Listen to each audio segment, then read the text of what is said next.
नमस्कार दोस्तों, आपका एक बार पुनः स्वागत है आपके अपने चैनल उर्जित जीएस एकेडमी में।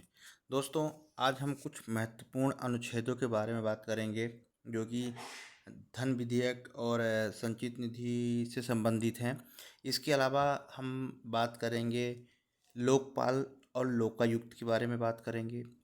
इसके अलावा कुछ समितियां हैं जो धन से संबंधित हैं, ठीक है। तो उनके बारे में हम बात करेंगे। प्रकलन समिति और लोक लेखा समिति, ये दो समितियां हैं जिसके बारे में जो है हम बात करेंगे। दोस्तों, असिस्टेंट रजिस्ट्रार यानी सहायक कुलपति की जो एग्ज़ाम होने वाला है उसमें इससे संबंधित 4 से 5 प्रश्न जो है इस पूरे 20 वीडियो से पूछे जा चुके हैं अलग अलग तरीके से, जिसमें से 2 से 3 वीडियो डायरेक्ट पूछे गए हैं। इसके अलावा आंशिक तौर पे जो है 2 क्वेश्चन और पूछे गए हैं। इस तरह से कुल 5 प्रश्न जो है पूछे जा चुके हैं। दोस्तों, जो इस चैनल पे अभी नया है या पहली बार इस वीडियो से जुड़ रहा है, वीडियो को देख रहा है और चैनल सब्सक्राइब नहीं किया है, बहुत जल्द से जल्द चैनल सब्सक्राइब कर लें, और जिससे कि वीडियो का अपडेशन आपके पास तुरंत जो है पहुंचते रहे। चलिए दोस्तों, हम शुरू कर लेते हैं। दोस्तों, ये वीडियो काफ़ी महत्वपूर्ण है। ये सहायक कुल सचिव यानी असिस्टेंट रजिस्ट्रार के अलावा बहुत सारे एग्ज़ाम्स जो होते हैं उन सभी के लिए इम्पोर्टेंट है, ठीक है। तो केवल एक वैकेंसी या एक जॉब के हिसाब से ना देखें, बल्कि बहुत सारे जो है और एग्ज़ाम्स होते हैं जिसमें से संबंधित प्रश्न पूछे जाते हैं। ये उसके लिए भी जो है इम्पोर्टेंट है। तो सबसे पहला है अनुच्छेद 365, ठीक है। ये प्रश्न डायरेक्ट पूछा गया है। तो 365 है क्या आखिर, ठीक है। तो हम देख लेते हैं। तो भारतीय संविधान का अनुच्छेद जो है, सॉरी 3 नहीं है, 265 है। तो भारतीय संविधान का जो अनुच्छेद है 265 कानून के अधिकार के बिना लगाए जाने वाले करों से संबंधित है, ठीक है। इसका मतलब है कि कानून के अधिकार के बिना कोई भी कर ना लगाया जा सकता है और ना एकत्रित किया जा सकता है। कहने का मतलब है 265 अनुच्छेद के तहत कि कानून में अगर है तो ही आप टैक्स लगा सकते हो या कर ले सकते हो। बिना कानून या नियम के जो है आप ऐसा नहीं कर सकते हो, ठीक है। तो ये किस अनुच्छेद में है? ये आता है आपके अनुच्छेद 265 के तहत, ठीक है। मैं एक बार फिर रिपीट कर देता हूँ कि जो भारतीय संविधान का अनुच्छेद 265 है वो ये कहता है कि कानून के अधिकार के बिना ना आपका ना कोई अधिकार के बिना कोई ना कर यानी ना कोई टैक्स आप लगा सकते हैं और ना एकत्रित कर सकते हैं, यानी ना कलेक्ट कर सकते हैं, ठीक है। इसके अलावा इसी को एक और दूसरे भाषा में समझाया गया है कि कानून के प्राधिकार के बिना करों का अधिरोपित ना किया जाना, ठीक है। तो तो जो ऑप्शन होगा वो ऑप्शन में जो ये रेट आप देख रहे हैं स्क्रीन पे, ये पूछा जाएगा। तो आपको पता होना चाहिए कि कानून के प्राधिकार यानी कानून के अधिकार के बिना करों का अध्यारोपित ना किया जाना, ठीक है। ना मतलब उस पर ना लगाया जाना जो है, ये कहा गया है अनुच्छेद 265 के तहत, ठीक है। अब एक अलग क्वेश्चन है कि नंबर 2, मैंने इन सभी टॉपिक को पॉइंट वाइज बनाया है। तो अभी हमने जो है पॉइंट 1 पढ़ा अभी, ठीक है। अब इसी में जो है दूसरा पॉइंट जो है अब हम पढ़ेंगे पॉइंट 2। ऐसे करके जो है बहुत सारे पॉइंट आपको आज देखने को मिलेंगे और आप इसमें से समझेंगे भी। तो दूसरा है कि भारत के अनुच्छेद 266 266 के बारे में आज हम बात करेंगे, ठीक है। तो 265 हो गया है, अब 266 ये कह रहा है कि भारत का जो संविधान है उसके अनुच्छेद 266 ए के तहत संचित निधि का गठन किया गया है, ठीक है। अब डायरेक्ट यदि ऑप्शन में पूछा जाए कि संचित निधि किस अनुच्छेद के तहत है, तो 266 ए के तहत है, ठीक है। इसी कोष में सरकार का सारा खर्च वहन किया जाता है। इसी कोष से जो है सरकार का जितने खर्चे होते हैं सारा वहन इसी से किया जाता है। अक्सर हम पढ़ते हैं कि संचित निधि से राष्ट्रपति को, संचित निधि से राज्यसभा के सभापति को, संचित निधि से जितने न्यायालय हैं उनके जो सुप्रीम कोर्ट के न्यायाधीश, हाई कोर्ट के न्यायाधीश की जो पेंशनें होती हैं, भत्ते, वो सब यहीं से दिए जाते हैं। तो ये वही संचित निधि है, ठीक है। तो 266 ए के तहत जो है ये आता है। अब इसी का एक और दूसरा हमने एक और डेफिनेशन हम देख लेते हैं कि आखिर क्या है कि भारत सरकार या किसी राज्य की सरकार द्वारा, तो भारत सरकार के अलावा जो स्टेट गवर्नमेंट है उसकी भी जो है भारत सरकार या किसी राज्य की सरकार द्वारा या उसकी ओर से प्राप्त अन्य सभी सार्वजनिक धन, जैसा कि मामला हो भारत के सार्वजनिक खाते या राज्य के सार्वजनिक खाते के हकदार होंगे, ये कहता है अनुच्छेद 266, ठीक है। तो सिंपल डेफिनेशन जो है ये ऊपर वाली है, आप इसे समझ सकते हैं कि तहत संचित निधि का गठन किया जाएगा, ठीक है। नेक्स्ट है आकस्मिक निधि। क्या होती है? इम्पोर्टेंट आकस्मिक निधि। इम्पोर्टेंट क्यों है? पूछा जा चुका है इससे संबंधित प्रश्न, इसलिए ये इम्पोर्टेंट है आकस्मिक निधि। संविधान के अनुच्छेद 266 है, 266 में क्या है? संचित निधि है, और 267 में है आकस्मिक निधि। आकस्मिक निधि नाम से समझ में आ रहा है के अनुसार संसद को एक निधि स्थापित करने की शक्ति दी गई है। इस निधि को भारत की आकस्मिक निधि कहा गया है। ठीक है, एक डेफिनेशन ये हो गई। दूसरी डेफिनेशन ये है कि यह निधि राष्ट्रपति या कार्यपालिका या सरकार के अधीन होती है। ठीक, अधिकतर इसमें शब्द राष्ट्रपति ही आता है, अर्थात इस निधि से पैसा निकालने के लिए संसद की ज़्यादा ज़रूरत नहीं होती है, लेकिन इस निधि का गठन संसद ही करती है, अर्थात संसद तय करती है कि इस पे निधि में कितना पैसा होगा। ठीक है, तो यहाँ क्या समझ में आया बात? यहाँ समझ में आया कि जो भारत का संविधान है उसका अनुच्छेद 267 भारत की संचित निधि का प्रावधान करता है। ठीक है, पहला। दूसरा, इस निधि में राष्ट्रपति के अधीन होती है। ठीक है, ये निधि राष्ट्रपति के पास होती है, इससे पैसा निकाल। और अब तीसरा पॉइंट क्या, इसी का तीसरा पॉइंट क्या कह रहा है कि इस निधि के तहत पैसा निकालने के लिए संसद की मंजूरी की आवश्यकता नहीं होती, बट संचित निधि से होती है, आकस्मिक निधि से नहीं होती। उससे पैसा निकाल लिया जाता है, बाद में पुनः उस पर जो है पैसा रख डाल दिया जाता है। मान लीजिए ऐसी कोई सिचुएशन बनती है, आकस्मिक सिचुएशन बन गई और पैसे की जरूरत है, तो आप इनसे जो है निकाल सकते हैं। ठीक है, इसमें जो है संसद की ज़्यादा ज़रूरत नहीं होती है, लेकिन इस निधि का गठन संसद ही करती है। ठीक है, ये भी इंपॉर्टेंट है, अर्थात संसद ही तय करती है कि इस निधि में जो है कितना पैसा होगा। ठीक है, तो ये है 267 अर्थात संचित निधि। सॉरी। अब जो नंबर 4 है, जैसे कि मैंने आपको बताया था कि मैं पॉइंट वाइज बता रहा हूँ, तो नंबर 4 है 246A। इसके तहत जो है अनुच्छेद में, ये सारे इसलिए बता रहा हूँ मैं सारे अनुच्छेद कि ये प्रश्न जो है संचित निधि का तो डायरेक्ट पूछा जा चुका है, जो आपने अभी इसके पहले देखा 260 ये पूछा है, ये डायरेक्ट 265 डायरेक्ट क्वेश्चन, ये जो है आप देख रहे हैं स्क्रीन पे, ये डायरेक्ट क्वेश्चन पूछा जा चुका है। ठीक है, तो इसलिए जो है ये इंपॉर्टेंट है। नंबर 4 हम बात कर रहे हैं, तो नंबर 4 है कि 246 है, प्रत्येक राज्य के विधानमंडल वस्तु कर एवं सेवा कर संबंधित कानून को बना सकता है, बशर्ते कि कानून संसद द्वारा इसके तहत जो है पारित किए गए किसी भी अधिनियम की अवहेलना ना करता हो। कहने का मतलब ये है 246A में कि प्रत्येक राज्य यानी हर राज्य के जो विधानमंडल है, जो वहाँ की विधानसभा है हर राज्यों की, वो अपने वस्तु कर और सेवा कर, ठीक है, संबंधित कानून को जो है वो बना सकते हैं। ठीक है, अब उसमें कंडीशन एक ये है कि संसद द्वारा एक कानून पारित किया गया है उसके नियम के तहत होना चाहिए। ठीक है, तो ये 246 जो है ये कहता है। अब इसके अलावा 109 संविधान, एक संविधान 109 क्या कह रहा है, इसमें अब इसके सब पॉइंट मिलेंगे आपको। धन विधेयक से संबंधित विशेष प्रक्रिया है।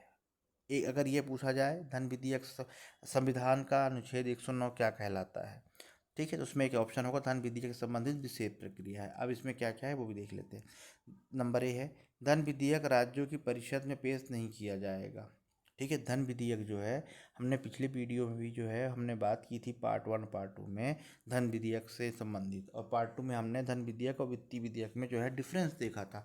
बट हम यहाँ जो है हम बात कर रहे हैं कि जो धन विधेयक है वो राज्यों की परिषद में पेश नहीं किया जाएगा, पहला पॉइंट। ठीक है, मतलब जो अनुच्छेद 109 है वो धन विधियों से संबंधित विशेष प्रक्रिया है। अब वो कौन कौन सी प्रक्रिया है वही इसी पे जो है हम बात कर रहे हैं। तो अगर मोटे मोटे तौर पे देखें, धन विधेयक जो है धन विधियों को संबंधित विशेष प्रक्रिया संविधान के अनुच्छेद 109 में है। अब पहला पॉइंट इसका है कि धन विधेयक राज्यों की परिषद में पेश नहीं किया जाएगा। ठीक है, दूसरा है लोकसभा द्वारा धन विधेयक पारित होने के बाद इन राज्यों की परिषद को इसकी सिफारिश के लिए प्रेषित किया जाएगा और 14 दिनों के भीतर इसे पुनः वापस करना होगा। ठीक है, अब यहाँ वही कंडीशन हो जाती है, यदि 14 दिन को वापस नहीं करते तो स्वतः पारित हो जाएगा। लोकसभा इसकी सिफारिशों को स्वीकार भी कर सकती है और इनकी को स्वीकार नहीं भी कर सकती है। ठीक है, ये दोनों काम जो है लोकसभा कर सकती है। 270 के तहत केंद्र राज्यों के बीच सभी केंद्रीय करों की आय को साझा करना यानी बंटवारा करना, ये है 270। ठीक है, इम्पोर्टेंट था। अब हम बात करेंगे लोकपाल के बारे में। लोकपाल और लोकायुक्त काफ़ी महत्वपूर्ण टॉपिक है और ये 2010 और 11 में बहुत ज्वलन मुद्दा था। ठीक है, इसमें बहुत अनशन हुए, अन्ना हजारे का अनशन हुआ, इसके अलावा और इनके साथ थे जो कि बड़े बड़े नेता बन के उभरे। ठीक है, तो ये सब जो है लोकपाल और लोकायुक्त इसी के लिए जो है ये चीज़ें हुई थी। तो हम बात कर रहे हैं लोकपाल लोकायुक्त के बारे में। इसके बहुत सारे फैक्ट्स हैं, एकदम बिल्कुल पॉइंट टू पॉइंट पूछा गया है, कौन सा क्वेश्चन आया था वो भी हम इस पे जो है चर्चा कर लेंगे। तो पहला पॉइंट जो है, लोकपाल एवं लोकायुक्त शब्द प्रख्यात विधिवेत्ता डॉक्टर एल एम सिंघवी ने किया। यानी लोकपाल लोकायुक्त जो शब्द है कहाँ से आया, आने की हिस्ट्री तो अलग है, पर अपने इंडिया में जो है डॉक्टर एल एम सिंघवी ने जो है पेश किया। ठीक है, अर्थात लोकपाल शब्द 1963 में एम.एल. सिंघवी द्वारा गढ़ा गया यानी बनाया गया। संवैधानिक लोकपाल की अवधारणा पहली बार 1960 में के दशक में कानून मंत्री अशोक कुमार सेन द्वारा जो है संसद में प्रस्तुत की गई थी। ठीक है, सिंघवी ने जो है ये पहला शब्द दिया, लेकिन 1960 में जो है ये अवधारणा आ गई थी, जिसे कानून मंत्री जो उस समय के थे अशोक कुमार सेन द्वारा जो है संसद में जो है प्रस्तावित किया गया। ठीक है, नेक्स्ट है, इम्पोर्टेंट है, नंबर 2 पॉइंट है कि 1996 में प्रथम प्रशासनिक सुधार आयोग, सरकारिया आयोग जो है सरकारी आयोग कहा जाता है। ठीक है, तो 1966 में प्रथम प्रशासनिक सुधार आयोग ने सरकारी अधिकारियों, संसद द्वारा सदस्य भी के विरुद्ध शिकायतों को देखने के लिए केंद्रीय और राज्य स्तर पर 2 स्वतंत्र प्राधिकारों की स्थापना की सिफारिश की थी। जो 1966 में प्रथम जो प्रशासनिक आयोग सुधार आयोग था, तो उसने क्या किया, उसने सुधार आयोग ने उसने अपने उसमें कहा, ठीक है, जो भी आयोग बनता है, आयोग के तहत क्या होता है कि वो बहुत सारी चीज़ें अपने उसमें बताते हैं। ठीक है, तो आप क्योंकि आयोग बना था तो उसमें अपनी जो है अपने पॉइंट्स बताएंगे कि इसमें ये करना चाहिए, वो करना चाहिए, सारी चीज़ें आती हैं। उसी के तहत जो है उनका एक पॉइंट था कि जो सरकारी अधिकारी हैं और संसद के सदस्य भी इसमें शामिल कर लिए, उनके जो विरुद्ध जो भी शिकायतें आई उनको देखने के लिए केंद्रीय स्तर पर और राज्य स्तर पर जो है 2 स्वतंत्र प्राधिकारियों की स्थापना की करना चाहिए। ठीक है, तो ये किस आयोग के तहत किया गया, तो ये है प्रशासनिक सुधार, प्रथम प्रशासनिक सुधार आयोग के तहत किया गया। ये भी इम्पोर्टेंट है। नंबर 3 जो पॉइंट है वो ये है कि वर्ष 1968 में लोकसभा में लोकपाल विधेयक पारित हुआ। ठीक है, पहली बार जो है 1968 में लोकपाल विधेयक को जो है पारित किया गया, लेकिन लोकसभा के विघटन होने के बाद साथ ही यह कलाभीत हो गया, यानी ये भी समाप्त हो गया। इसके बाद यह लोकसभा में कई बार जो है आया और चला गया, आया और चला गया, लेकिन पारित नहीं हो पाया। पर पहली बार 1968 में जो है ये पारित हुआ था। ठीक है, नंबर 4 पॉइंट है वो ये कहता है कि संसद के दोनों सदनों में लोकपाल और लोकायुक्त विधेयक 2013, यानी संसद के दोनों सदनों द्वारा लोकपाल एवं लोकायुक्त विधेयक 2013 जो है पारित हुआ। ठीक है, इम्पोर्टेंट है, कब पारित हुआ, 2013 में। इसको नाम भी दिया गया लोकपाल एवं लोकायुक्त विधेयक 2013। अब 1 जनवरी 2014 को राष्ट्रपति ने इसे अपनी सहमति दे दी और 16 जनवरी 2014 से जो है ये पूरे देश में लागू हो गया। यानी संसद के दोनों सदनों द्वारा लोकपाल एवं लोकायुक्त विधेयक 2013 पारित हुआ। 1 जनवरी 2014 को राष्ट्रपति महोदय ने साइन कर दिए और 16 जनवरी से जो है पूरे देश में जो है ये लागू हो गया। इसके बाद लोकपाल की जांच इकाई को एक सिविल न्यायालय का जो है सिविल न्यायालय की शक्तियां प्रदान की गई है ना, सिविल न्यायालय की, जैसे महिला आयोग हो गई, पिछड़ा वर्ग आयोग हो गया, अल्पसंख्यक जाति जनजाति, इन सब को जो है कैसी शक्तियाँ प्राप्त है, सिविल न्यायालय की शक्तियाँ प्राप्त है। ठीक, दीवानी न्यायालय भी कहा जाता है। सेम जो है इनको भी जो है लोकपाल को भी यही शक्तियाँ प्राप्त है। ठीक है, तो नंबर 5 है ये। नेक्स्ट है, लोकायुक्त की संस्था की स्थापना सबसे पहले महाराष्ट्र में 1971 में की गई थी। लोकायुक्त जो है, लोकायुक्त जिससे कहा जाता है, इस संस्था की सबसे पहले स्थापना 1971 में महाराष्ट्र में की गई थी। ठीक, इसके अलावा सर्वप्रथम 1970 में लोकपाल की स्थापना हुई। ठीक है, यहाँ महाराष्ट्र में लोकायुक्त की हुई है, बट हम यहाँ पढ़ रहे हैं लोकपाल, ये इंपॉर्टेंट है। एक एक शब्द में जो है इम्पोर्टेंस छुपा हो, दोनों में कन्फ्यूजन नहीं होना चाहिए। तो सर्वप्रथम जो है 1970 में उड़ीसा में लोकपाल की स्थापना हुई और 95 में पुनः नया लोकपाल एवं लोकायुक्त अधिनियम जो है बना। बट पहला लोकपाल जो है कहाँ आया, पहला आया उड़ीसा में, और लोकायुक्त 1971 में, 70 में आया, अगले साल जो है 71 में लोकायुक्त आया महाराष्ट्र में। ठीक है, अब अगला पॉइंट है भारत के नए प्रथम लोकायुक्त। दोस्तों, सर्वोच्च न्यायालय के पूर्व न्यायाधीश पीसी घोष देश के पहले लोकपाल हुए। ठीक है, सर्वोच्च न्यायालय के पूर्व न्यायाधीश न्यायाधीश पीसी घोष देश के पहले लोकपाल हुए। ठीक है, पहले कौन हुए? पहले लोकपाल हुए, ये इंपॉर्टेंट है। पहले लोकपाल कौन है? तो सर्वोच्च न्यायालय के पूर्व न्यायाधीश पीसी घोष देश के पहले लोकपाल हुए। अब नेक्स्ट क्वेश्चन है, लोकपाल के वर्तमान अध्यक्ष प्रदीप कुमार मोहंती है। ठीक है, कौन है? प्रदीप कुमार मोहंती। नेक्स्ट है, ये सभी संस्थाएं बिना किसी संवैधानिक दर्जे वाले संवैधानिक निकाय हैं। ठीक है, ये संवैधानिक दर्जे वाले वैधानिक निकाय हैं। ठीक है, संवैधानिक दर्जा प्राप्त है लेकिन ये वैधानिक निकाय हैं, ये भी ध्यान रखिएगा। चलिए, लोकपाल की संरचना बहुत महत्वपूर्ण है, यहाँ से प्रश्न बनते हैं। कैसे बनते हैं कि लोकपाल के अध्यक्ष एवं सदस्यों की नियुक्ति के लिए कौन अध्यक्ष होता है, कौन सदस्य शामिल होता है। ठीक है, ये चीज़ें भी जो है इसके तहत आती है। संरचना में हम देख लेते हैं कि लोकपाल संस्था का एक चेयरमैन या तो भारत, ठीक, एक चेयरमैन होगा, हेड होगा। लोकपाल संस्था की चेयरमैन या तो भारत पूर्व मुख्य न्यायाधीश होगा, या सर्वोच्च न्यायालय का पूर्व न्यायाधीश, या असंदिग्ध सत्यनिष्ठ एवं प्रगाढ़ योग्यता का विख्यात व्यक्ति होना चाहिए, जिसके पास भ्रष्टाचार विरोधी नीति, सार्वजनिक प्रशासन, सतर्कता, वित्त, बीमा, बैंकिंग, कानून और प्रबंधन में न्यूनतम 25 वर्षों का विशिष्ट ज्ञान एवं अनुभव हो। ऐसा व्यक्ति जो है लोकपाल का जो है चेयरमैन जो है बन सकता है। समझ में आई चीज़ें? उम्मीद करता हूँ आप लोगों को ये चीज़ समझ में आ रही होगी। यानी लोकपाल जो संस्था है, जो उसका हेड होगा, चेयरमैन होगा, ये तो भारत का जो सर्वोच्च न्यायालय है उसका मुख्य न्यायाधीश, पूर्व रिटायर्ड मुख्य न्यायाधीश होगा या न्यायाधीश होगा। ठीक है, या असंदिग्ध सत्यनिष्ठा व प्रगाढ़ योग्यता का प्रख्यात व्यक्ति होना चाहिए, जिसके पास भ्रष्टाचार विरोधी नीति, सार्वजनिक प्रशासन, सतर्कता, वित्त, बीमा और बैंकिंग, कानून एवं प्रबंधन जैसे न्यूनतम 25 वर्षों का जो है अनुभव हो, ऐसा व्यक्ति होगा। इसके बाद 8 अधिकतम सदस्यों में से आधे व्यक्ति, अब जो है कुल तो 9 होंगे, जिसमें से 8 अधिकतम सदस्यों में से आधे न्यायिक सदस्य होंगे, न्याय से संबंधित होंगे, अब बटे 4। तो न्यूनतम 50% सदस्य अनुसूचित जाति, अनुसूचित जनजाति, अन्य पिछड़ा, अल्पसंख्यक, महिला श्रेणी से जो है होने चाहिए। ठीक है, तो आधे उसके हो गए, आधे जो है न्यूनतम 50% ST SC हो गए।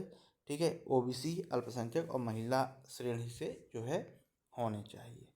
ठीक है, नेक्स्ट है, लोकपाल संस्था के न्यायिक सदस्य या तो सर्वोच्च न्यायालय का पूर्व न्यायाधीश या किसी उच्च न्यायालय के मुख्य न्यायाधीश का होना चाहिए।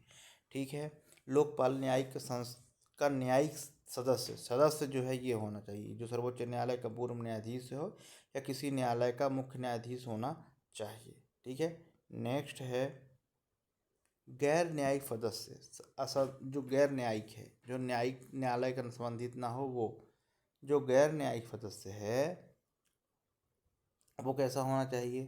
तो गैर न्यायिक सदस्य असंदिग्ध सत्यनिष्ठा प्रगाढ़ योग्यता विख्यात व्यक्ति, इसके बाद भ्रष्टाचार विरोधी नीति, सार्वजनिक प्रशासन, सतर्कता, वित्त, बीमा और बैंकिंग, कानून और प्रबंधन में न्यूनतम वर्षों की जो है अनुभव हो, वो होना चाहिए गैर न्यायिक व्यक्ति।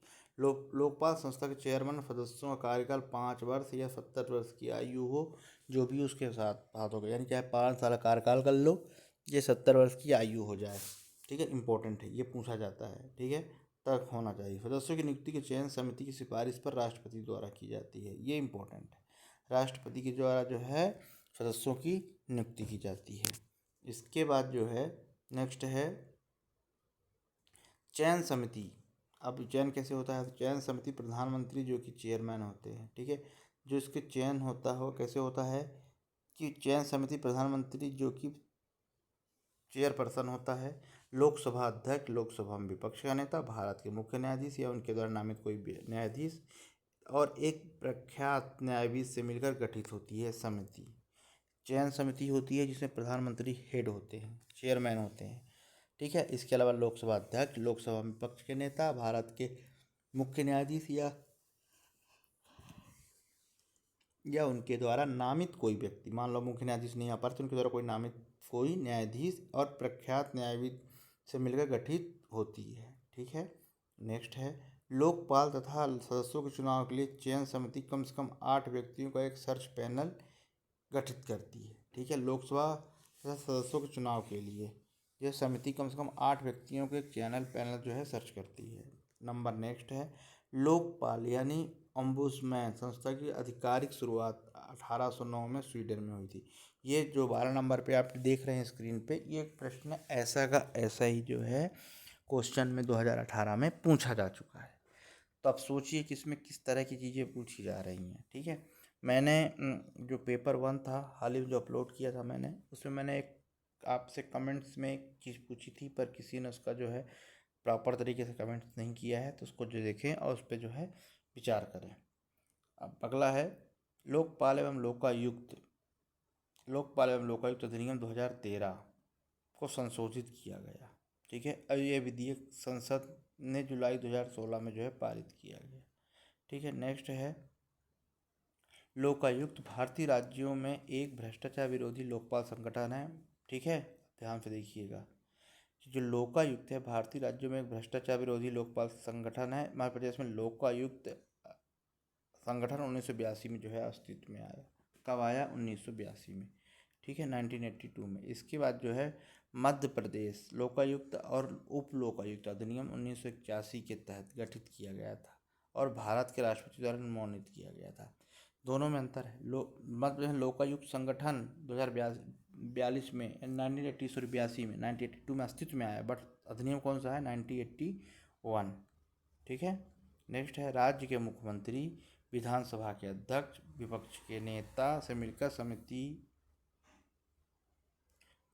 से परामर्श करने के बाद राज्य के राज्यपाल द्वारा राज्य के एक लोकायुक्त को कार्यालय में नियुक्त किया जाता है और उसे हटाया नहीं जा सकता। कार्यालय में अधिनियम में निर्दिष्ट कारणों को छोड़कर, यानी जो कारण है उनको छोड़ के जो है किसी भी प्रकार से को हटाया नहीं जा सकता। मध्य प्रदेश के लोकायुक्त अधिनियम में प्रावधान किया गया है कि लोकायुक्त पद पर नामित व्यक्ति मतलब नियुक्त व्यक्ति कार्यकाल जो है 6 वर्ष का होगा। ठीक है, चलिए नेक्स्ट है हटाने की प्रक्रिया। सिंपल है, कदाचार या असमर्थता की स्थिति में जो है राज्यपाल द्वारा जो है इनको हटा दिया जाएगा, लोकायुक्त को, ना कि लोकपाल को, लोकायुक्त को। ठीक है, लोकायुक्त की नियुक्ति राज्यपाल द्वारा की जाती है। ठीक है, लोकायुक्त की नियुक्ति कौन करता है? राज्यपाल द्वारा की जाती है। अब जो है इम्पोर्टेंट चीज़ आई, ये पूरा था, मोटा मोटा था लोकपाल के बारे में पूरी जो है जानकारी आप UGS अकेडमी में अपलोड है, आप जाके वहाँ पर देख सकते हैं। ठीक है, वहाँ पर जो है आप देख सकते हैं, पर ये मोटा मोटा था। आप चलिए हम इसमें देखते हैं। अब हम इसमें ये देख रहे हैं कि सबसे पहले लोक लेखा समिति क्या है। लोक लेखा समिति, ठीक है, आप लोकपाल लोकायुक्त को डिटेल में आप UGS अकेडमी में पढ़ सकते हैं, पर मेरा मेन मकसद ये था कि प्रश्न किस तरह पूछे जाते हैं ये बताना था। ठीक है, तो लोक लेखा समिति जो है इससे भी ये प्रश्न जो है पूछा जा चुका है एकदम डायरेक्ट। लोक लेखा समिति को वर्ष 1921 में, ठीक है, लोक लेखा जो समिति है उसको 19 में जो है 1921 में भारत शासन अधिनियम 1919 के माध्यम से गठित किया गया था, जिसे मोनफोर्ट सुधार भी जो है कहा जाता था। ठीक, कहा जाता है। ठीक है, तो लोक लेखा समिति जिसे JPC बोलते हैं वो 1921 में जो है भारत सरकार अधिनियम 1919 के तहत जो है गठित किया गया। ठीक है, अब नेक्स्ट पॉइंट इसमें वर्तमान में कुछ 22 सदस्य होते हैं।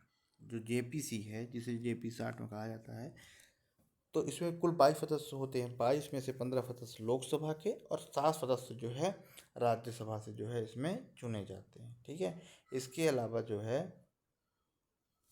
कि लोक लेखा समिति केवल ऐसे निर्णय ले सकती है जो सलाहकार प्रवृत्ति को, यानी एक प्रकार की सलाहकारी जो है समिति है।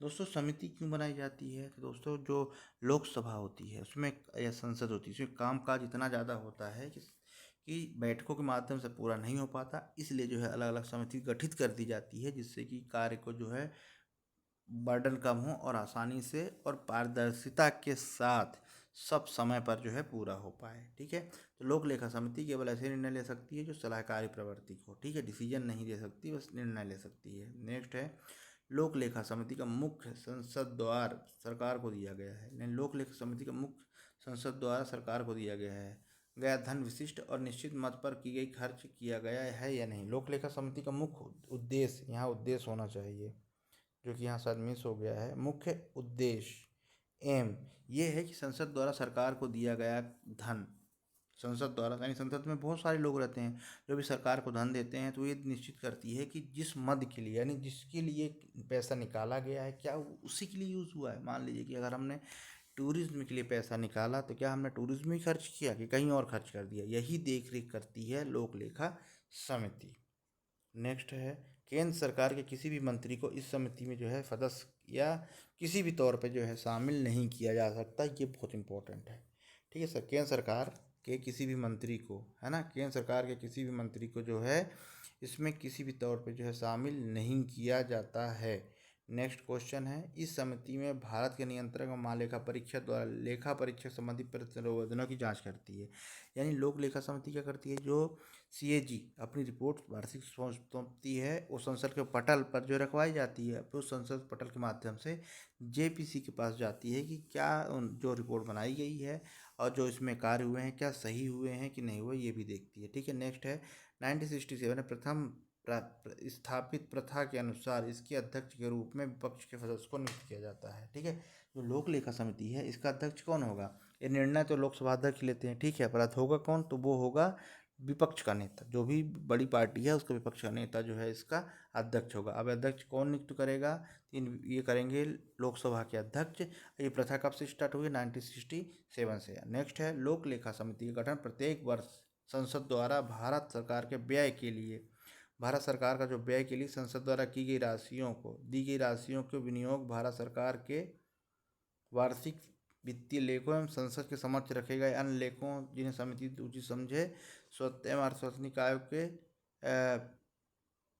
की जांच के लिए की जाती है। यानी सार्वजनिक उपक्रम सरकारी कंपनियों के उन खातों को छोड़कर जो सार्वजनिक उपक्रमों की समिति के दायरे में आते हैं के लिए जो है किया जाता है। ठीक है, जांच किया जाता है। ठीक है, एक बार फिर पढ़ देता हूँ कि लोक लेखा जो समिति है का गठन प्रत्येक वर्ष होता है। ठीक है, अब इसके द्वारा भारत सरकार के जो व्यय है के लिए संसद द्वारा जो राशियाँ विनियोग भारत सरकार के वार्षिक वित्तीय लेखों एवं संसद के समक्ष रखे गए अन्य लेखों जिन्हें समिति उचित समझे जैसे स्वायत्त और अर्ध निकायों के खाते की जांच के लिए किया जाता है। ठीक है, इन सब की जांच करता है। ठीक है, अब जो है लास्ट है प्रकलन समिति और 21 पॉइंट प्रकलन समिति यानी एस्टीमेट कमेटी। ठीक है, अब ये जैसे नाम समझ में आ रहा है एस्टीमेट, यानी यह समिति संसद के माध्यम से सरकार द्वारा प्राप्त किए गए धनों के व्ययों का अनुमान की जांच पड़ताल करती है। ठीक है, कौन सी समिति, प्रकलन समिति। इसके 30 सदस्य होते हैं, 30 के 30 लोकसभा से आते हैं, ध्यान रखिए कहाँ से आते हैं, लोकसभा से। तो प्रकलन समिति संसद के माध्यम से, ठीक है, सरकार द्वारा दिए गए धन के व्ययों का अनुमान की जांच करती है। यानी संसद ने जो अनुमान दिया गया है कि इसको इतना लगेगा, उन सब की जो है जांच करती है प्रकलन समिति। ठीक है, यह स्थायी मित व्ययता समिति के रूप में भी क्या करती है, स्थायी मित व्ययता समिति के रूप में भी क्या करती है। इसकी आलोचना या सुझाव सरकारी फिजूल खर्ची पर रोक लगाने के लिए काम करते हैं। यानी इसकी जो आलोचना है और सुझाव है, जो तो फिजूल खर्ची हो उसको जो है रोक लगाने में जो है ये काम करती है। नेक्स्ट है इसका गठन 1950 में तत्कालीन वित्त मंत्री जॉन मथाई की सिफारिश पे किया गया, जिसमें लोकसभा के 30 सदस्य होते हैं। ठीक है, जो प्रकलन समिति है 1950 में जो उस समय के तत्कालीन वित्त मंत्री थे जॉन मथाई, उनकी सिफारिश पे किया गया, जिसमें लोकसभा के 30 सदस्य होते थे। ठीक है, नेक्स्ट है वो ये है कि हाँ नेक्स्ट इस समिति में है इसके अध्यक्ष का चुनाव लोकसभा अध्यक्ष इन सदस्यों में से करता है जो सत्तारूढ़ दल के होते हैं। ठीक है, जो इसका अध्यक्ष है, अभी हमने पढ़ा था जो प्रकलन समिति है उसके जो अध्यक्ष होंगे वो विपक्ष के नेता होंगे, जो 1967 से प्रथा चली आ रही है। बट जो प्रकलन समिति है इसके जो अध्यक्ष होंगे वो सत्तारूढ़ सदस्यों से ही होंगे, दल से ही होंगे। ठीक है, विपक्ष का कोई प्रावधान नहीं। इसका कार्यकाल 1 वर्ष का होगा। मंत्री इस समिति के सदस्य नहीं होते, प्रकलन समिति में भी नहीं होते और लोक लेखा समिति में जो है नहीं होते हैं मंत्री मिनिस्टर। समिति का अध्यक्ष लोकसभा के अध्यक्ष द्वारा मनोनीत होता है तथा इसमें राज्यसभा के सदस्यों को जो है शामिल नहीं किया जाता। कहने का बेसिकली मतलब ये है कि इसमें केवल जो है लोकसभा के लोग ही शामिल होते हैं। कितने मेंबर होते हैं, 30 सदस्य होते हैं। और वहीं लोक लेखा समिति में 22 सदस्य होते हैं, जिसमें 7 और 15 का रेशो होता है। 7 होते हैं लोकसभा से और राज्यसभा से, और 15 होते हैं लोकसभा से। तो इस तरह से जो है इम्पोर्टेंट वीडियो था, समाप्त हुआ। उम्मीद करता हूँ आप लोगों के लिए समझ में आया होगा और फ़ायदेमंद होगा। ठीक है, जल्द से जल्द वीडियो को लाइक करें। दोस्तों, देखने के बाद एक बार लाइक तो ज़रूर करें, और साथ में आपको लगता है कि किसी और टॉपिक वीडियो बनाना चाहिए तो मुझे ज़रूर जो है कमेंट्स बॉक्स में माध्यम से बताएं। जल्द जो है बहुत अगला वीडियो जो है आपके समक्ष अपलोड होगा। पढ़ते रहिए। नमस्कार।